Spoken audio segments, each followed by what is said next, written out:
दोस्तों नमस्कार। अभी तक राम मंदिर उद्घाटन कार्यक्रम को लेकर के देश में सिर्फ और सिर्फ राजनीति चल रही थी और राजनीतिक बयानबाजी चल रही थी कि इस मामले से, इस धार्मिक इशू को लेकर के किस पार्टी को नुकसान होगा, किसको फ़ायदा होगा, कौन जा रहा है, कौन नहीं जा रहा है, किसको इनविटेशन दिया गया है, किसने इनविटेशन को एक्सेप्ट किया, किसने रिजेक्ट किया, क्यों किया, कैसे किया, क्या असर होगा। इन तमाम चीज़ों को लेकर के अभी तक हिंदुस्तान के अंदर चर्चा चल रहा था और पूरे देश में इसी चीज़ को लेकर के चर्चा चल रहा है हर जगह पे। लेकिन अब ये जो मामला है इससे एक कदम और आगे जा चुका है। अब ये मामला कोर्ट के अंदर फिर से जा चुका है। बिल्कुल आप सही सुन रहे हैं कि राम मंदिर के उद्घाटन कार्यक्रम का जो तारीख तय की है 22 जनवरी को, इसको लेकर के अब जो है कोर्ट के अंदर एक PIL दाखिल कर दिया गया है। इलाहाबाद हाई कोर्ट के अंदर एक पब्लिक इंटरेस्ट लिटिगेशन, जिसको कि जनहित याचिका कहते हैं, वो दायर किया गया है। और ये जो जनहित याचिका दायर करने वाले हैं इनका नाम है भोला दास। और ये जो भोला दास हैं ये उत्तर प्रदेश के गाज़ियाबाद के रहने वाले हैं। और इन्होंने जो है इस कार्यक्रम को लेकर के जो 22 जनवरी को राम मंदिर का उद्घाटन कार्यक्रम है, इस कार्यक्रम को लेकर के 16 जनवरी को 16 जनवरी को उन्होंने इलाहाबाद उच्च न्यायालय के अंदर एक PIL दाखिल किया है। और इस PIL को दाखिल करने के जो आधार हैं, जिन ग्राउंड्स के ऊपर इन्होंने ये PIL दाखिल किया है, इनका मुख्य रूप से चार एक ग्राउंड्स हैं जिसके आधार पर इन्होंने PIL डाला है। वो 4 ग्राउंड्स क्या क्या हैं जिनको कि इन्होंने अपना आधार बनाया है, उसको हम लोग एक एक करके जिक्र करेंगे और बात करेंगे। सबसे पहले जो इन्होंने जो पॉइंट्स बनाया है इस PIL का, उनका ये कहना है कि पौष महीने में हिंदी कैलेंडर के अनुसार, हिंदू कैलेंडर के अनुसार ये पौष का महीना चल रहा है। पूस की रात, आप में से बहुत सारे लोगों ने कहानी पढ़ी होगी कि पूस की रात की जो ठंड होती है बहुत ही सताती है। तो इन्होंने कहा है कि पौष के महीने में हिंदू धर्म में कोई भी धार्मिक कार्यक्रम नहीं किया जा सकता है। क्यों?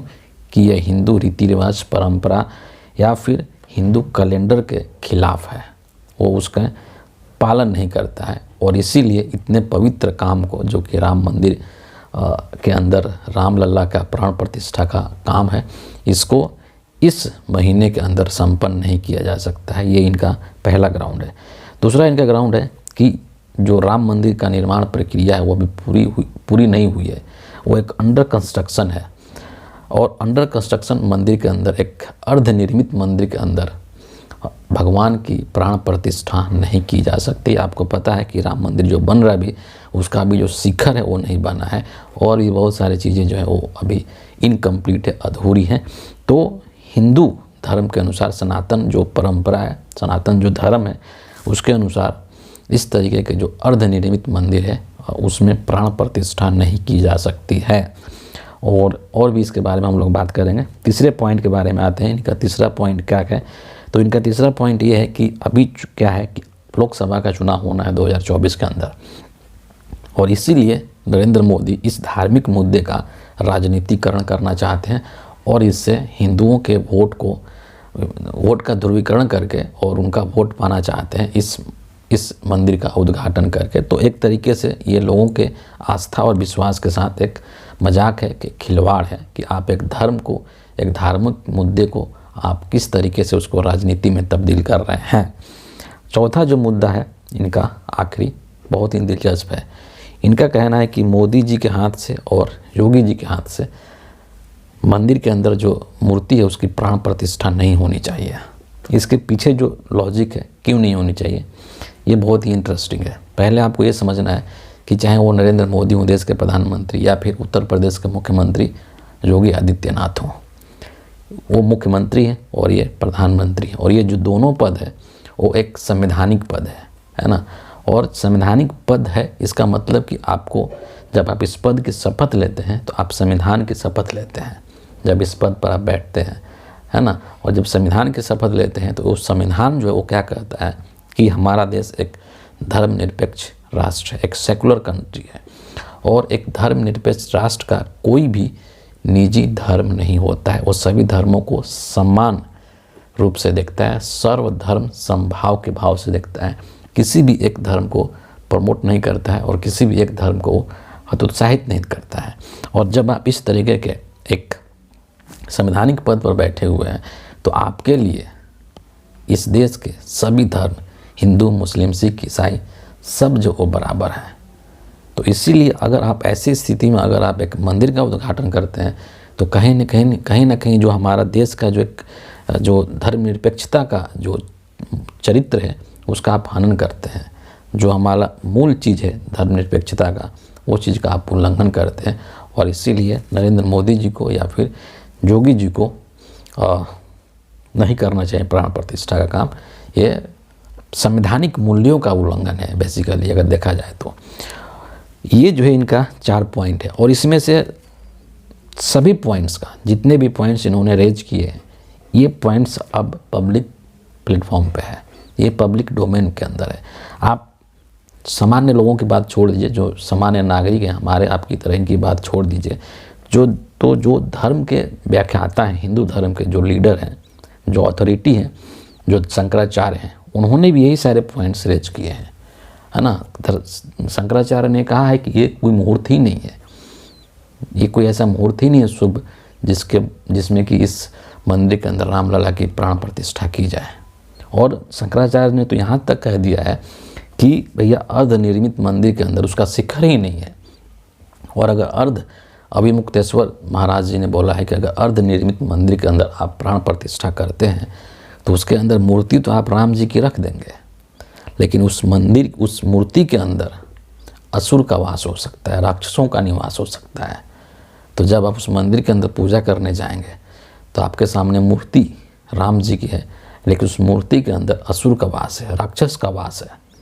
वो आपका कभी हित नहीं करेगा, जब भी करेगा वो आपका अहित ही करेगा।